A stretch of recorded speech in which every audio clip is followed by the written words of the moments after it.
సిరికొండ మండలం కొండూరు, సరిపల్లి తండా మరియు పెద్ద వాల్గొట్ట, పొత్తూరు గ్రామాలలో కాంగ్రెస్ పార్టీ ఆధ్వర్యంలో జై బాపు, జై భీమ్, జై సంవిధాన్ కార్యక్రమం నిర్వహించారు. కార్యక్రమం సందర్భంగా కాంగ్రెస్ పార్టీ నాయకులు గ్రామాలలో పాదయాత్ర నిర్వహించి రాజ్యాంగాన్ని ప్రతి ఒక్కరూ గౌరవించి కాపాడుకోవాల్సిన బాధ్యత మనందరిపై ఉందని అవగాహన కల్పించారు.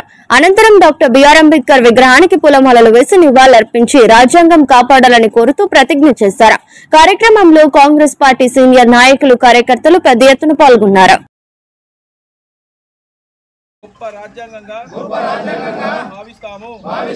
మాకు సార్వభౌమత్య, సామ్యవాద, లౌకిక, ప్రజాస్వామ్య, గణతంత్ర రాజ్యాంగం నిర్మించుకోవడానికి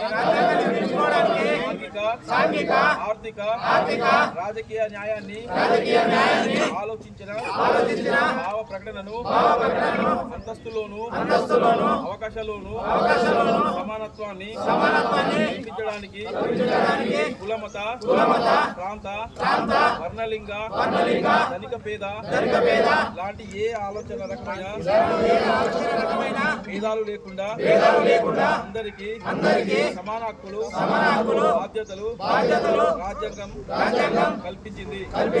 ఇటీవల పరిణామాలు రాజ్యాంగ స్ఫూర్తిని దెబ్బతీస్తూ ప్రజాస్వామ్య విలువలను కాలరాస్తూ సమాజంలో అశాంతి నెలకొల్పుతున్నాయి. విభేదాలు సృష్టిస్తూ రాజకీయ మనుగడ కోసం విద్వేషాలను రెచ్చగొడుతున్నాయి. ఇలాంటి తరుణంలో శాంతి అహింసలను మూల సూత్రాలుగా మనకు బోధించిన మహాత్ముని పూర్తిగా మనుషులంతా ఒకటే అని రాజ్యాంగంలో అందరికీ సమాన హక్కులు కల్పించిన డాక్టర్ బాబాసాహెబ్ అంబేద్కర్ ఆశయాలను అమలు చేస్తూ మన గొప్ప రాజ్యాంగాన్ని కాపాడుకోవడానికి జై బాపు, జై భీమ్.